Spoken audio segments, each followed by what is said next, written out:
Assalamualaikum warahmatullahi wabarakatuh. Hai semuanya, saya Ayu Mutiara Damayanti.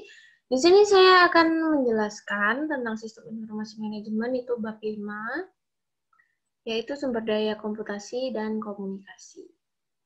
Nah, di bab 5 ini kita akan mempelajari hal-hal di bawah ini, yaitu peranti keras, alat-alat komputasi pribadi, peranti lunak, komunikasi, jenis-jenis jaringan, serta konvergensi komputasi dan komunikasi.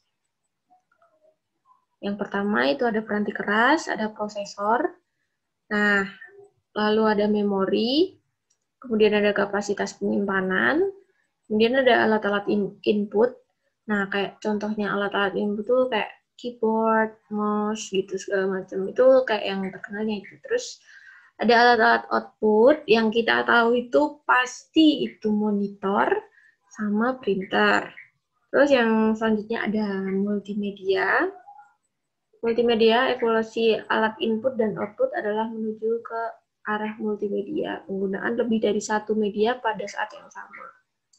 Sebagai contoh, informasi berbentuk teks dapat diproyeksikan ke layar komputer dengan disertai satu gambar atau video.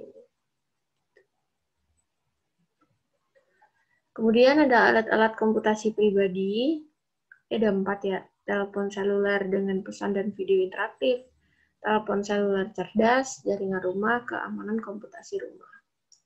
Nah, awalnya itu kan telepon seluler dengan pesan dan video interaktif tuh kayak handphone yang dulu-dulu itu kayak Motorola, Samsung, Nokia gitu segala macam yang masih belum smartphone ya, itu kategorinya masuk ke situ. Terus kemudian ada telepon seluler cerdas yang smartphone yang sekarang dipakai sama anak-anak, dipakai sama kita semua juga. Kemudian ada jaringan rumah. Jaringan rumah itu maksudnya di sini tuh kayak modem gitu. Terus yang selanjutnya ada keamanan komputasi rumah. Keamanan komputasi rumah ini memiliki 3 aspek, memiliki arti yang penting bagi komputer mikro yang Anda pergunakan di rumah dan di tempat kerja, update sistem operasi, virus, dan spyware. Keamanan bagi sumber daya sebuah organisasi seperti server web, basis data, dan jaringan hendaknya menjadi tanggung jawab dari para profesional sistem informasi. Mengupdate sistem operasi Anda penting artinya bagi keamanan dan efisiensi. Keamanan adalah kepentingan utama, namun efisiensi hendaknya tidak diabaikan. Hampir setiap hari terdapat satu jenis peranti keras baru yang dibuat atau diperbaiki. Jadi, karena itu kita butuh keamanan komputasi. Lalu selanjutnya ada peranti lunak. Nah, di peranti lunak ini nanti ada 3, itu yaitu peranti lunak sistem, peranti lunak aplikasi, serta keamanan penggunaan peranti lunak.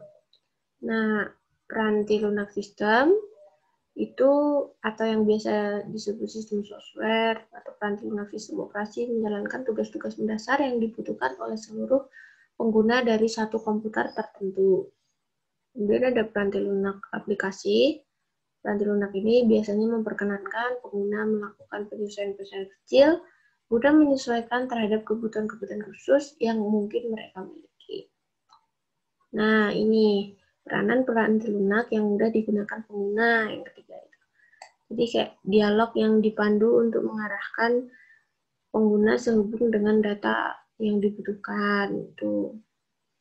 Kemudian ada menu, biasanya nanti di peranti lunak itu nanti ada tadi yang dialog yang dipandu itu kayak yang mengarahkan, terus habis itu ada menu daftar perintah dengan langkah-langkah yang ditampilkan ke bawah dan icon. Kemudian ada pola dan formulir-formulir isian, untuk biar orang-orang tuh nggak pada bingung dalam menggunakan. Kemudian ada bantuan yang sensitif pada konteks. Jadi kan biasanya ada bantuan frequently answered question, segala macam gitu. Kemudian ada antarmuka berbentuk grafis dengan menggunakan simbol-simbol terstandarisasi. Pengguna hendaknya tidak diharapkan untuk mempelajari ikon-ikon baru jika setiap aplikasi ditulis. Nah, di yang selanjutnya itu ada komunikasi. Nah, komunikasi ini terdiri dari 7, yaitu koneksi publik, saluran pribadi, jaringan pribadi maya, komunikasi jaringan, protokol untuk komunikasi komputer, paket serta alamat jaringan internet. Terus kita lihat yang komunikasi publik. Koneksi publik maksudnya. Koneksi publik itu seorang yang menggunakan sistem telepon tetap dapat memahami komunikasi. Protokol-protokol untuk sistem telepon publik dirancang untuk memenuhi kriteria minimum transmisi suara, transmisi analog bermutu rendah, dan kualitas yang dibutuhkan untuk komunikasi data secara signifikan lebih rendah daripada dibutuhkan untuk transmisi data komputer. Nah, terus ini macam-macamnya, ada modem telepon, sama modem kabel. Kemudian yang saluran pribadi, private LAN, adalah suatu sirkuit yang selalu terbuka untuk lalu lintas komunikasi Anda. Saluran pribadi yang ditunjukkan untuk Anda disediakan oleh penyedia layanan yang umum, yaitu perusahaan telepon. Kemudian ada jaringan pribadi maya atau virtual private network. Nah, saluran pribadi ini biasanya mahal banget harganya, dan kalau paling enggak tuh jika dibandingkan dengan koneksi internet. Saluran pribadi ini lebih aman karena data organisasi Anda adalah satu-satunya data yang berada pada saluran komunikasi. Untuk menikmati keamanan dan kecepatan saluran pribadi namun tetap dapat menggunakan jaringan internet yang biaya rendah, yaitu dengan VPN. Jaringan pribadi maya, Virtual Private Network. Untuk mengimplementasikannya, organisasi perlu mengadakan kontrak dengan penyedia layanan internet yang menggunakan peranti lunak tunneling. Kemudian ada komunikasi jaringan. Komunikasi jaringan ini, peranti lunak tunneling, hanya menciptakan seperangkat lokasi-lokasi perantara peralatan telepon yang akan menyelenggarakan transfer komunikasi data tertentu.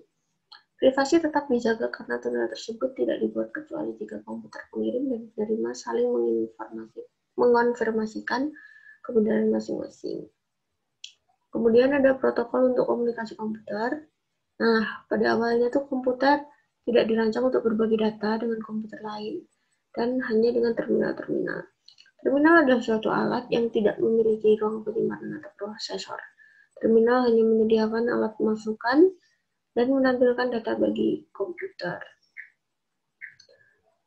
Terus ini ada yang paket. Paket data adalah suatu bagian dari data total yang akan dikomunikasikan digabungkan dengan alamat komputer yang dituju, komputer pengiriman, dan informasi kendali lainnya.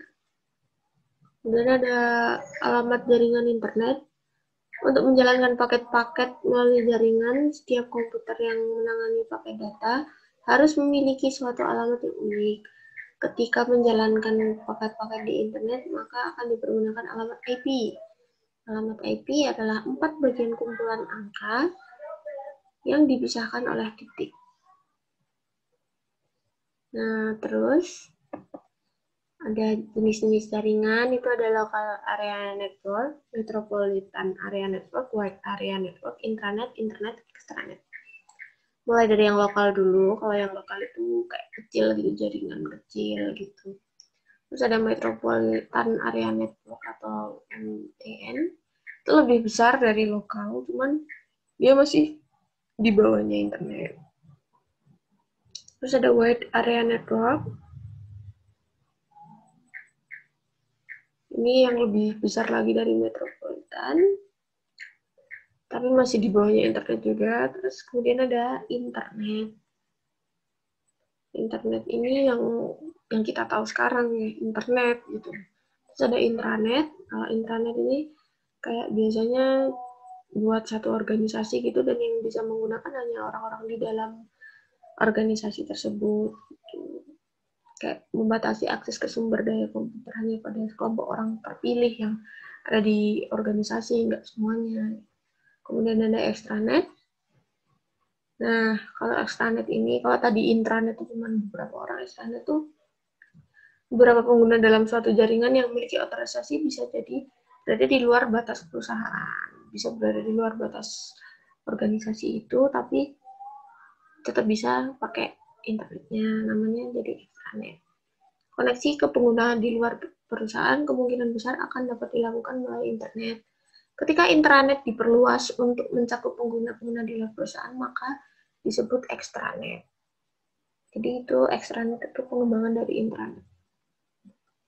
Nah, selanjutnya ada konvergensi komputasi dan komunikasi. Nah, alat-alat komputasi dan alat-alat komunikasi kini saling menyertakan fitur-fitur yang dimiliki di antara keduanya. Kemungkinan-kemungkinan yang ada dibatasi oleh usia baterai, kecepatan komunikasi, dan keamanan. Ukuran tampilan dan keyboard, serta imajinasi pengguna, semua komputasi akan dikerjakan oleh prosesor komputer yang terdapat di dalam telepon Anda. Voice over Internet Protocol adalah perlewatan komunikasi suara melalui internet, laksana komunikasi digital. Setiap sinyal suara yang dapat digitalisasi dan dikirimkan melalui internet dan dimainkan kembali pada pengeras suara. Nah, jadi itu tentang bab 5. Terima kasih dan mohon maaf apabila ada kesalahan. Terima kasih sudah menonton videonya. Assalamualaikum warahmatullahi wabarakatuh. Dadah.